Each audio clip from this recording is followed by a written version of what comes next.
Hi అండి, welcome to సన్రన్న Telugu అమ్మాయి. ఈరోజు నేను బెస్ట్ స్నాక్ రెసిపీ చూపిస్తాను. యాక్చువల్లీ బ్రేక్ఫాస్ట్ కింద, ఈవినింగ్ స్నాక్స్ కింద కూడా చాలా బాగుంటుంది. సో బ్రెడ్తో సింపుల్గా తయారు చేసుకోవచ్చు హెల్తీగా. సో దీన్ని ఎలా తయారు చేయాలో ఒకసారి చూపిస్తాను చూడండి. ఫస్ట్ ఆఫ్ ఆల్ నేను ఒక బౌల్ తీసుకొని ఒక 3 ఎగ్స్ బ్రేక్ చేసి తీసుకున్నాను. సో నార్మల్ ఎగ్స్ తీసుకున్నానండి. మీరు మీ క్వాంటిటీ తగ్గట్టు ఎగ్స్ తీసుకోవచ్చు.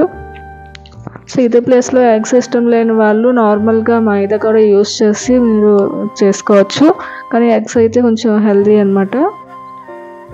సో నేను 3 ఎగ్స్ వరకు తీసుకున్నాను.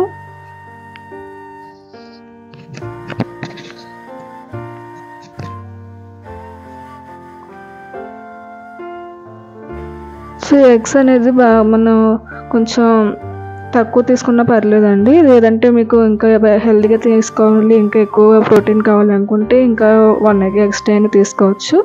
సో ఇప్పుడు నేను వచ్చేసి కొంచెం గరం మసాలా వేసుకున్నాను, ఒక 1/2 టీ స్పూన్ వచ్చేసి. ఇంకా నెక్స్ట్ వచ్చేసి మిరియాల పొడి వేసుకున్నాను, గ్రీన్ చిల్లీ కూడా వేసుకున్నానండి. చిన్నపిల్లలకి పెట్టుకుంటే గ్రీన్ చిల్లీ అనేది స్కిప్ చేయొచ్చు. సో ఇది బాగా విస్కర్ ఏమైనా ఉంటే దాంతో బీట్ చేసుకోండి, లేదంటే స్పూన్తో బాగా కలిపేసుకోవాలి. సో కొంచెం కరివేపాకు కూడా వేసుకున్నానండి హెల్తీ కోసం, ఆ స్మెల్ కూడా చాలా బాగుంటుంది అనమాట. ఇప్పుడు మనం తగినంత ఉప్పు వేసుకున్నాము. సో ఇది బాగా కలిపేసుకోవాలి. నేను 2 బ్రెడ్ స్లైసెస్ తీసుకున్నానండి. మీరు మిల్క్ బ్రెడ్ అయినా లేదా శాండ్విచ్ బ్రెడ్ ఏదైనా యూస్ చేసుకోవచ్చు, ఏదైనా నో ప్రాబ్లం అండి. సో నేను ఆల్రెడీ మిక్స్ చేసి పెట్టుకున్నాను కదా ఎగ్ మిక్స్చర్ అనేది, సో అది అప్లై చేసేసుకుంటున్నాను అనమాట. సో మనం ఎంతగా క్వాంటిటీ కావాలంటే అంత బాగా పెట్టేసుకోవాలి. సో ఇది ఇలా అప్లై చేసినప్పుడు బ్రెడ్ కాబట్టి ఎందుకు బాగా లీక్ అయ్యే ఛాన్స్ ఉంటుంది. సో ఫాస్ట్గా ప్రొసెస్ చేసుకోవాలి.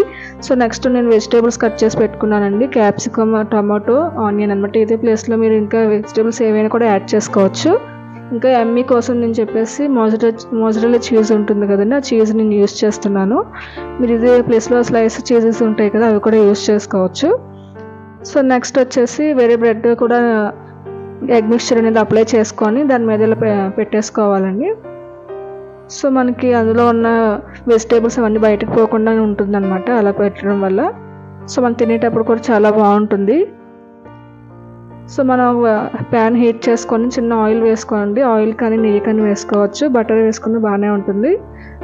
సో హీట్ చేసుకొని మీడియం ఫ్లేమ్ మీద కాల్చుకోవాలండి, చాలా బాగుంటుంది. ఇంకా బ్రెడ్ టోస్టర్లు అవి ఉంటాయి, అలాంటి వాటిలో కూడా పెట్టుకుంటే ఇంకా బేగా అవుతుంది అనమాట, బాగుంటుంది.